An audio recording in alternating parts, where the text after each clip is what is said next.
नमस्कार साथियों। तो आज है 1 अप्रैल 2025। बाजार आज सच में बहुत ही खराब था, जहां पे बहुत दिनों बाद मार्केट में एक प्रॉपर डिक्लाइन हुआ और निफ्टी 50 आके क्लोजिंग दिया बहुत सारे क्रूशियल सपोर्ट लेवल को ब्रेक करते हुए 23,165 पॉइंट पे लगभग 1.5% नीचे आके। अब सवाल उठता कि कल सबसे वाइटल डे इस साल का अभी तक 2 अप्रैल 2025 को क्या होगा, बुधवार को जानेंगे इस वीडियो में। साथ में शेयर मार्केट से रिलेटेड बहुत सारे इंपॉर्टेंट लेटेस्ट अपडेट शेयर करूंगा आपके साथ। उसके साथ साथ ग्लोबल मार्केट का हालचाल, एफएसडीएस का डेटा और मोस्ट इंपॉर्टेंट पार्ट कल मार्केट प्रेडिक्शन। तो रिक्वेस्ट करूंगा आप सभी को प्लीज वीडियो को बिना स्किप के पूरा अंत तक जरूर देखना, और खास करके इस वीडियो की आखिरी 3-4 मिनट पे जब हम बाजार को एनालाइज करेंगे, समझने की कोशिश करेंगे कि कल बुधवार बाजार किस तरह मूव कर सकता है, उसको तो कतई ही मिस मत करना। ओके, तो आइए सबसे पहले चेक करते हैं आज हमारे एनालिस्ट ने क्या स्टेटमेंट दिया कि कल यानी 2 अप्रैल बाजार किस तरफ जा सकता है। दोस्तों आज इस टॉपिक को कवर किया एलकेपी सिक्योरिटीज की तरफ से एक एनालिस्ट ने। अब क्योंकि देखिए आज बाजार में काफी डिक्लाइनिंग हमें देखने को मिला, बहुत सारे इंपॉर्टेंट वाइटल लेवल को ब्रेक करके निफ्टी काफी नीचे आके क्लोजिंग दिया। सबसे पहली बात 23,500, दूसरी इंपॉर्टेंट लेवल था 23,350, तीसरी इंपॉर्टेंट लेवल था 23,250। ये तीनों सपोर्ट लेवल एकदम से ध्वस्त हो गया। और आज के क्लोजिंग के हिसाब से ये एनालिस्ट ने कहा कि देखिए नीचे की तरफ जो क्रूशियल सपोर्ट लेवल है 23,115 पॉइंट पे, ऊपर की तरफ 23,250 पॉइंट सबसे क्रिटिकल लेवल। इसको अगर सक्सेसफुली रिक्लेम कर लिया इस रेजिस्टेंस को, तो फर्दर ऊपर की तरफ मूवमेंट हो सकता है, अपसाइड मूवमेंट हो सकता है। ठीक है, तो ये दोस्तों हमारे पहले एनालिस्ट ने अपनी तरफ से कहा। अच्छा, अब चेक करते हैं दूसरे एनालिस्ट जो कि मनी कंट्रोल की तरफ से क्या कहा, बाजार के बारे में अपना एक पॉइंट ऑफ व्यू रखा। देखिए टेक्निकल व्यू, सेलिंग प्रेशर में not be severe unless Nifty decisively break 23,000। थोड़ा सा ऑप्टिमिस्टिक बात इन्होंने कहा कि देखिए सेलिंग प्रेशर उतना नहीं होगा जब तक ना निफ्टी 50 23,000 की जो क्रूशियल लेवल उसको ब्रेक करके नीचे आ जाए। और मैं कहूंगा ये बात सही भी है ना। अगर देखा जाए बात तो एकदम सही है, बट हाँ कुछ रेंज इन्होंने मेंशन कर दिया, जैसे कि नीचे की तरफ 22,500 से लेके ऊपर की तरफ 23,500। वैसे दोस्तों आप लोगों को क्या लगता है कि जैसे सिचुएशन या जैसे परिस्थिति है, कल बाजार किस तरफ जा सकता है? जो भी आपका ओपिनियन है प्लीज शेयर कीजिए कमेंट करके कमेंट बॉक्स में। और इस टॉपिक को इस वीडियो की आखिरी 3-4 मिनट पे हम कवर करेंगे, देखते जाइए। बट उसके पहले दोस्तों आज बहुत सारे vital report, economical data, important news आपके साथ मैं शेयर करना चाहूंगा। आप लोग भी जरा वीडियो को पेशेंसली धीरे धीरे करके देखते जाइए। आज की डेट में भारत की एक बहुत important economical data GST collection की डेटा आउट हुआ, जो कि अभी तक का रिकॉर्ड बना दिया। March rise to an 11th month high, last 11 महीने की दोस्तों हाईएस्ट जो जीएसटी कलेक्शन हुआ भारत में 1.96 लाख करोड़, अपने आप पे रिकॉर्ड बन गया। ओके, तो अच्छी बात है, जो कि फरवरी के महीने पे हमने देखा था ये डेटा था 1.84 लाख करोड़, इस बार मार्च के महीने पे 1.96 लाख करोड़ पे पहुंच चुका है। नेक्स्ट दोस्तों इंपॉर्टेंट रिपोर्ट आया है एक मार्केट एनालिस्ट प्रशांत जैन की तरफ से। इन्होंने कहा देखिए एफपीआई मतलब foreign portfolio investors selling is opportunity. जो लास्ट 2 दिन पे मतलब आज और शुक्रवार को सेल ऑफ हुआ ना एफपीआई द्वारा, वो एक्चुअली आप लोगों के लिए अपॉर्चुनिटी है। जो बात मैं आपको बहुत बार इसके पहले भी कहा था, नॉट रिस्क, ये एक्चुअली रिस्क नहीं है, आप लोगों के लिए अपॉर्चुनिटी है। बट यहाँ पे मैं आपको एक वर्ड या थोड़ा सा ऐड करना चाहूंगा। इन्होंने एक्चुअली शॉर्ट टर्म या इम्पेशेंस इन्वेस्टर्स के लिए नहीं कहा, इन्होंने कहा लॉन्ग टर्म इन्वेस्टर्स के लिए। ये भी आपको समझने की जरूरत है। इन्होंने कह दिया जरूर कि FPI selling is not opportunity, sorry FPI selling is opportunity not risk. इन्होंने एक्चुअली लॉन्ग टर्म वाले के लिए कहा, ओके, नॉट शॉर्ट टर्म वाले। अच्छा नेक्स्ट देखिए एक और रिपोर्ट आया है आपके मार्केट एनालिस्ट अश्विनी अग्रवाल की तरफ से। Short term pain for India likely over, इनके हिसाब से जो शॉर्ट टर्म पेन वो खत्म हो चुका है भारत में, but global uncertainty remain a concern. ये बात तो सही है कि देखिए आज जो ग्लोबल अनसर्टेनिटी चल रहा है उसको लेके भारत की इकोनॉमी की बात करें या भारत की शेयर मार्केट की बात करें, कहीं ना कहीं एक टर्मोइल से गुजर रहा है ना। अच्छा नेक्स्ट रिपोर्ट आया है मूडीज की तरफ से, जो कि एक जाने माने global rating agency company Moody's अक्सर बड़े बड़े देश को, अक्सर बड़े बड़े कंपनी को रेटिंग देता है ना। तो मूडीज की तरफ से कहा गया कि देखिए India's growth to be highest among advance emerging G20 nation. तो भारत की जो ग्रोथ रेट है जितने भी G20 आप मालूम होगा G20 नेशन में सबसे ज्यादा है। ठीक है, चलो ये बात तो सही है। ऑब्वियसली इस बार हमने जीडीपी ग्रोथ रेट भी देखा है ना, भारत की जो ग्रोथ रेट था ऑलमोस्ट लास्ट 10 साल में 100% से ज्यादा हमें देखने को मिला। एनीवे, नेक्स्ट इंपॉर्टेंट रिपोर्ट आप देखिए डिफेंस सेक्टर के ऊपर। Prime minister Modi held India's journey towards self reliance and global leadership in defence manufacturing. जी हाँ दोस्तों, डिफेंस सेक्टर के मामले में इंडिया बहुत बेहतरीन काम किया और अपने पुराने मतलब जो खुद का रिकॉर्ड था प्रीवियस फाइनेंशियल ईयर की वो तोड़ दिया, एकदम तोड़ दिया। दोस्तों इस बार फाइनेंशियल ईयर 25 में भारत ने defence export, not defence production, production तो ऑब्वियसली हाई हुआ है, बट डिफेंस एक्सपोर्ट के मामले में मतलब जो भारत की कंपनीज बाहर बेचा है बाहर की देशों को, उसमें 12.04% की ग्रोथ रेट रखा, जो कि इसके पहले कितना था मैं आपको एक बार दिखा देता हूं तो आपको एक एस्टिमेट मिल जाएगा। फाइनेंशियल ईयर 24 में भारत की डिफेंस एक्सपोर्ट था टोटल 21,083 करोड़। इस बार जो है फाइनेंशियल ईयर 25 में वही फिगर बढ़ के हो चुका है 12% ऊपर 23,622 करोड़ रुपए। जस्ट इमेजिन, ह्यूज ग्रोथ दोस्तों देखने को मिला इस बार। By the way, next important report SEBI की तरफ से आया है। SEBI mulling direct market access to foreigner, ये मैं कहूंगा बहुत सही काम किया। और आई थिंक ये सारे जो डिसीजन ना हमारे वो पुराने मैडम की जमाने में करना चाहिए था, अदरवाइज ये जो एफएस द्वारा इतना सेल ऑफ हुआ वो होता ही नहीं उतना। हाँ थोड़ा बहुत होता बट इतना होता नहीं, है ना। तो अभी मैं कहूंगा जो डिसीजन लिया है हमारे सेबी की न्यू चेयरमैन, उनका नाम क्या है, तुहिनकांत पांडे आई थिंक की, मैं गलत नहीं हो तो उनके द्वारा जो सारे डिसीजन वो कहीं ना कहीं फॉरेन इन्वेस्टर्स को काफी ज्यादा अट्रैक्ट कर रहा है मार्केट, और ये होना भी चाहिए।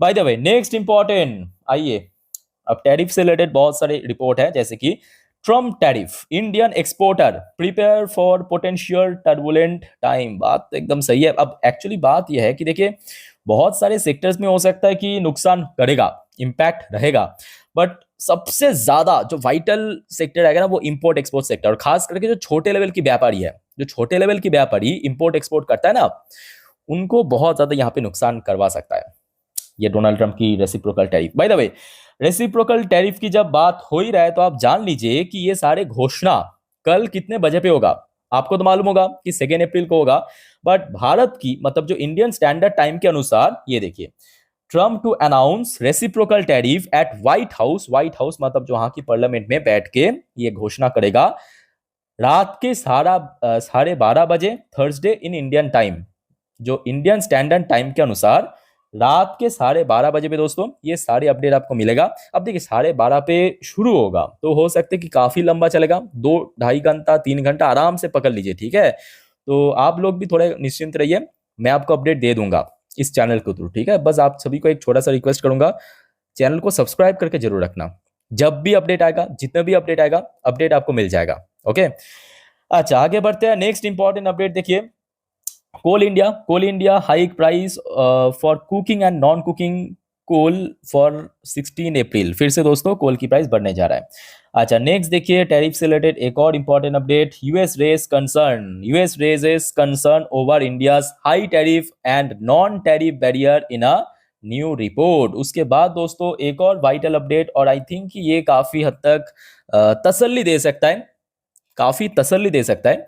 India's export to US could face net impact. एक रिपोर्ट के अनुसार जो भारत एक्सपोर्ट करता है यूएस में, मतलब जितने भी सामान, जितने भी प्रोडक्ट एक्सपोर्ट करता है, टोटल जो उसका impact, net impact total $3.1 billion के आसपास आपको देखने को मिल सकता है, जो कि भारत की जीडीपी की ओनली 0.1% है। तो मतलब आप समझ सकते हो कि बहुत बड़ा कोई इंपैक्ट नहीं पड़ेगा इस रिपोर्ट के अनुसार। अब एक्चुअल क्या होगा वो तो खैर आपको कल ही मालूम पड़ेगा, उसके लिए आपको वेट करना पड़ेगा एक आध दिन, ठीक है।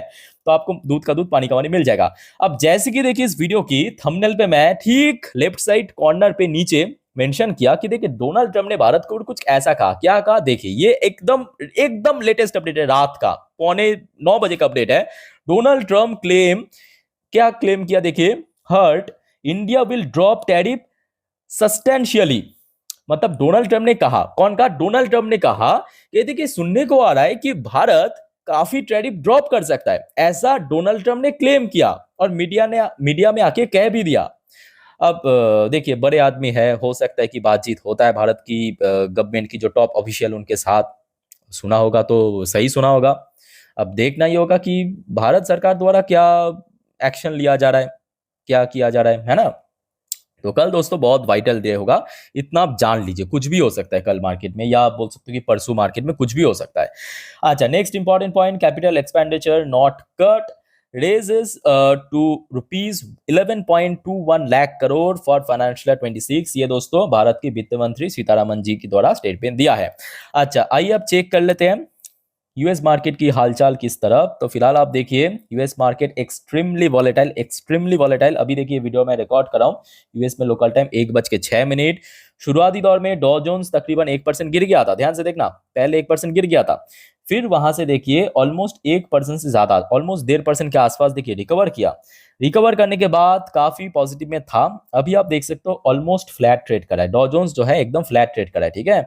अच्छा, दूसरी ओर में नैस्डैक कंपोजिट शुरुआत ये भी एकदम से नेगेटिव ओपन हुआ था, ये देखिए नेगेटिव ओपनिंग। उसके बाद देखिए नैस्डैक के अंदर भी ऑलमोस्ट 2% के आसपास, कितना, लगभग 2% के आसपास रिकवरी हुआ। अभी आप देख सकते हो कुछ समय के पहले ही थोड़ा थोड़ा करके नीचे की तरफ मूवमेंट दे रहा है। तो देखिए अभी यहाँ पे है, इसका मतलब ऐसा बिल्कुल नहीं है कि आज यहाँ पे क्लोजिंग देगा, कुछ भी हो सकता है।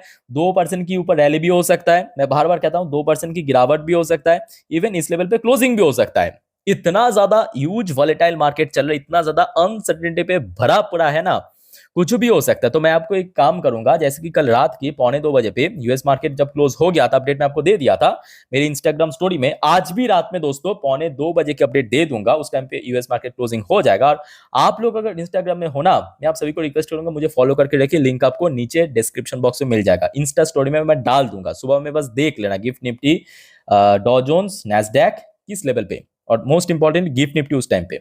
अच्छा, आगे बढ़ते हैं। आज यूएस की 10 साल की बॉन्ड डील में फिर से गिरावट हुआ, जो कि बाकी करेंसी के लिए अच्छी बात है। क्रूड ऑयल के अंदर ऐसा कोई बहुत बड़ा मूवमेंट नहीं, इंडियन करेंसी की वैल्यूएशन फुल्ली स्टेबलाइज्ड है, एकदम बढ़िया।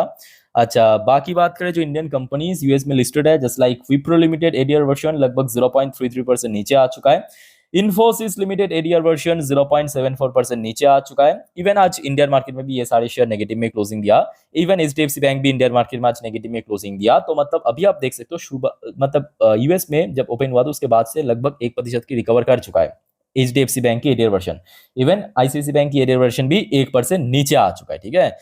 आइए चेक करते हैं हमारे गिफ्ट निफ्टी की पोजीशन अभी कहाँ पे चल रहा है। तो देखिए ये वीडियो मैं रिकॉर्ड कर रहा हूँ एग्जैक्ट टाइम अभी इंडिया में 10:38। तो आप लोग थोड़ा सा वेट कीजिए, नीचे आप देख सकते हो यहाँ पे टाइम एडजस्ट हो रहा है, ऊपर नंबर एडजस्ट हो रहा है, जस्ट जस्ट वेट।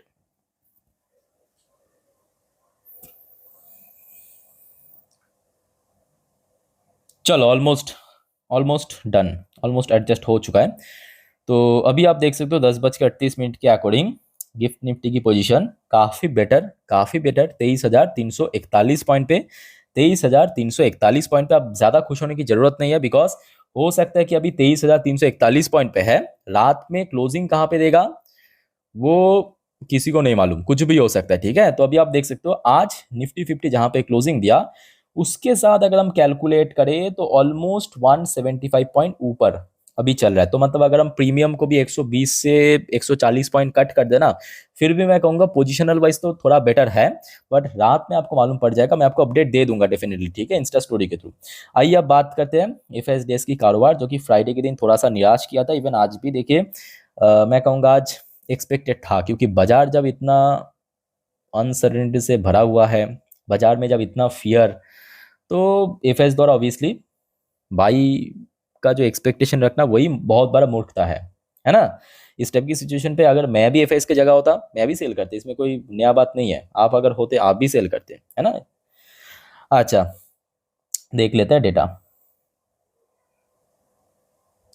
तो आज एक्चुअली डीआईएस ने खरीदारी किया 4,322 करोड़ की शेयर, एफएस ने नेट वैल्यू सेल किया 5,901 करोड़ की शेयर। ये दोस्तों हो गया आज एफएसडीएस का डेटा। आइए अब देख लेते हैं मिडिल ईस्ट में क्या चल रहा है। मिडिल ईस्ट में ऐसा कोई न्यू अपडेट नहीं, वही गोलाबारी चल रहा है सिंपल।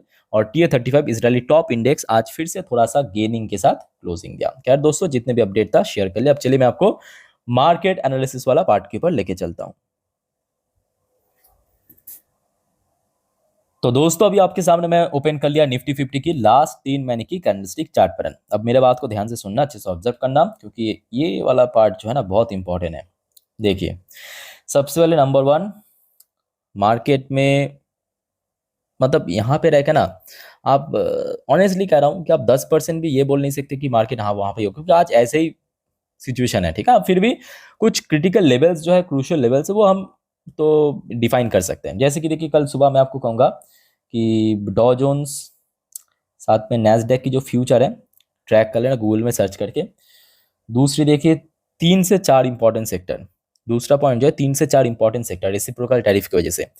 एक हो गया आपका फार्मा सेक्टर, फार्मा सेक्टर मैं शॉर्ट में लिख रहा हूँ। दूसरा हो गया आपका ऑटो सेक्टर, तीसरा आईटी सेक्टर, चौथा ऑब्वियसली बैंक्स। बैंक्स में, बैंक्स के साथ रेसिप्रोकल टैरिफ का कोई डायरेक्टली कनेक्शन नहीं है, बट बैंक्स एक्चुअली वेटेज बहुत ज़्यादा है, ठीक है। तो ये कुछ सेक्टर्स को नजर रखना। आइए शुरुआत करते हैं निफ्टी 50 से। ये हो गया आपके एक दिन की चार्ट पैटर्न, ठीक है। तो एक दिन के चार्ट पैटर्न पे निफ्टी 50 लास्ट वीक पे फुल वीक स्टेबल था 23,500 के ऊपर। आज की डेट में बहुत सारे क्रिटिकल लेवल तोड़ा। सबसे पहले 23,500, दूसरा 23,350, तीसरा 23,250, है ना। तीनों सपोर्ट लेवल के तोड़ते हुए नीचे आ गया। अब सवाल उठता है कि नीचे सपोर्ट कहाँ पे बनेगा। कल अगर गिरावट हो भी गया तो सपोर्ट कहाँ पे मिलेगा। तो देखिए यहाँ पे मैं एक दिन की चार्ट पैटर्न, ये 4 घंटे की चार्ट पैटर्न पे तो सपोर्ट और नीचे दिखा रहा है। तो देखिए कैसे डिफाइन किया जाता है, ध्यान से देखना। तो नीचे अगर हम बात करें, आज जहाँ पे क्लोजिंग दिया निफ्टी 50 23,000, यहाँ पे आप देख सकते हो लास्ट ट्रेड प्राइस 23,179 पॉइंट पे। उसके नीचे आपको 2 इंडिकेटर्स दिख रहा है। ब्लू कलर की लाइन डिफाइन करता है 20 डेज की ईएमए को, एक्सपोनेंशियल मूविंग एवरेज को। उसके ठीक ऊपर रेड कलर की लाइन डिफाइन करता है 50 दिन की ईएमए को। 50 दिन की ईएमए की नंबर जो है, मैं आपको मैक्स जूम करके दिखा रहा हूँ, ध्यान से देखना। ये वाला पार्ट ध्यान से देखिए, कितना निकल कर रहा है, 23,002 पॉइंट, ठीक है। तो मतलब कल के लिए जो सबसे क्रिटिकल लेवल है नीचे की तरफ, मैं सपोर्ट की बात करूँ भाई, 23,000 की जोन, 23,000 की जोन। तो यहाँ पे सपोर्ट मिलने का चांस है। अब दूसरा सवाल यह है कि ऊपर की तरफ कहाँ पे है। नीचे सपोर्ट तो देख लिया, ऊपर की तरफ कहाँ पे है। तो ऊपर की तरफ मैं आपको लास्ट डे कुछ कहा था, क्या कहा था कि देखिए ये जो 20 डेज की में है ना, आपके 4 घंटे की चार्ट पैटर्न पे, वो कहीं ना कहीं आज पहुंच जाएगा 23,350 पॉइंट। आप चाहे तो चेकआउट कर सकते हो। कहाँ पे पहुंच गया, 23,332 अप्रॉक्स, वही उस लेवल पे। तो कल के लिए जो सबसे इंपॉर्टेंट रेजिस्टेंस है इसी लेवल पे ही रहेगा। कौन सा लेवल पे, 23,350। नोट कर लीजिए, 23,350। कल दोस्तों कैसे भी करके 23,500 तो दूर की बात है, बट 23,350 को रिक्लेम करके क्लोजिंग देना पड़ेगा। ये मैं आपको निफ्टी समझा दिया। अब बारी है बैंक निफ्टी। बैंक निफ्टी की क्लोजिंग भी आज बहुत ही क्रिटिकल लेवल, मतलब आप बोल सकते हो कि 51,000 की जो सपोर्ट था उसको ब्रेक करके हुआ। तो कल सिंपल बात है, टेस्ट होगा 51,000। तो कल बैंक्स के लिए मैं एक ही बात कहूंगा, कल बैंक निफ्टी के लिए एक ही टास्क है, ज्यादा कुछ नहीं, सिर्फ 51,000 को रिक्लेम करके क्लोजिंग देना है। सिर्फ एक छोटा सा टास्क, सिर्फ 150 पॉइंट की, सिर्फ 150 पॉइंट की एक अच्छा रिकवरी, 150 पॉइंट, इससे ज्यादा भी नहीं, ठीक है। तो आप देख सकते हो 150 पॉइंट अगर रिकवर कर गया 51,000 क्रॉस कर जाएगा। बट ऐसा ना कर पाया, यहाँ पे रेजिस्टेंस मिला, तो नीचे की तरफ फर्दर गिरावट हो सकता है। और इस बार अगर गिरावट हुआ तो सीधा सीधा 50,500 पे सपोर्ट मिलने का चांस है। ओके, तो देखिए यहाँ पे मैं आपको निफ्टी फिफ्टी बैंक निफ्टी समझा दिया, बढ़िया से एक्सप्लेन कर दिया आपके इंडिकेटर्स एंड चार्ट पैटर्न को बेस करके। अब कल क्या होगा दोस्तों, सच बोल रहा हूँ, आज यहाँ पे खड़े होकर किसी को नहीं मालूम, किसी को नहीं मालूम, क्योंकि सब कुछ चीज एकदम उलट पलट ऐसा हुआ है, ठीक है। तो जो भी होगा अपडेट मैं आपको दे दूंगा डेफिनेटली इंस्टाग्राम स्टोरी के थ्रू, और ऑब्वियसली वीडियो में भी आ जाएगा। बाकी दोस्तों, वीडियो को वाइंड अप करने से पहले एक और बात मैं आपको बताना चाहता हूँ, जो हमेशा मैं आपको कहता हूँ कि देखिए बाजार इतना इतना ज्यादा वॉलेटाइल, इतना रिस्की बन चुका है ना। और यहाँ पे जो भी चीज मैं आपको सिखाता हूँ, दिखाता हूँ, उसको बेस करके गलती से कोई FNO trading, call put buy sell करना, इंट्रा ट्रेडिंग गलती मत करना, बुरी तरह फंस जाओगे। बाजार बहुत रिस्की है, ठीक है। नॉर्मली आप देखिए, जानिए, सीखिए मेरे से। कोई दिक्कत है, मैं हूं ना आपके लिए, कमेंट करके बता दीजिए फटाफट, है ना। तो फिलहाल दोस्तों मिलते हैं नेक्स्ट वीडियो पे। टेक केयर, बाय बाय, जय हिंद।